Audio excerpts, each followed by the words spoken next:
Salut, bienvenue dans Jeu de Puissance. On va revenir sur tout ce qui s'est passé cette nuit. Vous savez, c'était la date limite des transactions. À partir d'aujourd'hui, on n'a plus le droit d'échanger de joueurs. Donc, beaucoup de transactions, beaucoup de mineurs, mais certaines majeures. On va commencer tout de suite par Dallas. Dallas qui a récupéré Matt Zuccarello des New York Rangers. Les New York Rangers se sont un peu libérés de certains gros joueurs pour des choix de repêchage. Matt Zuccarello qui a déjà joué un match avec Dallas, malheureusement il s'est blessé, il en aura au moins pour un mois. Vraiment pas de chance pour Dallas qui perd déjà son joueur qui était là pour le soutenir pour aller en playoff. Autre équipe, c'est les Winnipeg Jets qui se sont servis à New York avec Kevin Hayes. Alors là, c'est un super coup pour cette équipe. Kevin Hayes est un super faiseur de jeu et il va sûrement être jumelé avec Patrik Laine, ce qui va peut-être réveiller le Finnois. On l'espère pour l'équipe des Jets. L'équipe qui a fait le plus d'échanges très intéressants, c'est les Blue Jackets de Columbus.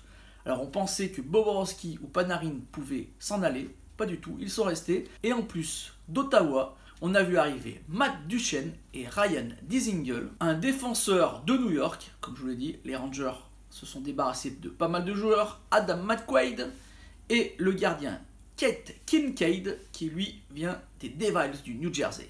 Donc les Blue Jackets se sont vraiment renforcés, une sorte de all-in pour aller chercher peut-être mieux qu'un premier tour de playoff. Un autre joueur qu'on attendait de voir où il allait partir, c'est Mark Stone, toujours des Sénateurs d'Ottawa. Mark Stone qui se retrouve à Vegas, ce qui fait de lui le meilleur pointeur de l'équipe des Golden Knights. En échange, Vegas a donné Oscar Lindbergh. Nashville a récupéré deux joueurs, Mikael Granlund des Wild du Minnesota et Wayne Simmons des Flyers de Philadelphie. De départ à Nashville, Kevin Fiala et Ryan Hartman.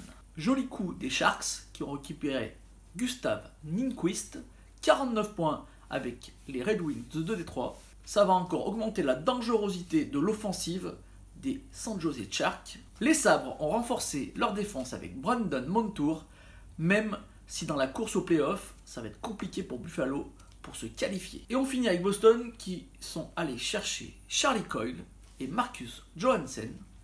Là aussi, ils se sont renforcés en termes d'attaque. Il faut dire qu'ils ont vraiment du mal à 5 contre 5. Il fallait bien ça. Et on passe tout de suite aux nouvelles de la course au playoff. Je vais vous montrer les petits tableaux. On commence par l'Est, où on voit que Montréal a fait une très mauvaise opération en perdant cette nuit contre les Devils du New Jersey. C'est très serré entre Columbus, Montréal, Caroline et Pittsburgh. Ça se joue en 1 point. Et Washington, qui est juste devant Columbus, a à peine 4 points d'avance. Buffalo en bas, ça va être plus compliqué comme je vous le disais, pour aller récupérer une de ces 5 équipes. On passe à l'Ouest. Là aussi, c'est très serré, avec un peu plus d'équipes. On a Vegas qui a une très mauvaise fiche depuis 10 matchs, avec seulement 3 victoires. Attention, ils ne sont plus qu'à 6 points de ne pas pouvoir participer aux playoffs. Dallas a 67 points. Minnesota et Colorado, le même nombre de points, 66. Il faut dire que le Colorado s'est bien repris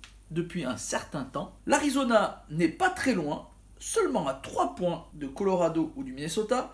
Et en plus, ils ont un match en moins. Donc s'ils gagnent le prochain match, ils seront à un seul point. Vancouver, avec leur victoire 4-0 de cette nuit, revient pas très loin de la bulle. Et Chicago est juste derrière Vancouver avec un seul point. Donc, comme je vous le disais, ça va être très serré dans l'Est, très serré dans l'Ouest. On va regarder tout ça, il reste à peu près 20 matchs. Ça va être vraiment très excitant. Je ferai pas mal de vidéos justement pour voir les évolutions petit à petit. Moi, je vous dis à bientôt. J'espère que cette vidéo vous a plu. N'hésitez pas à me faire un petit like, un petit commentaire ou à la partager si c'est le cas. Moi je vous dis à bientôt, ciao!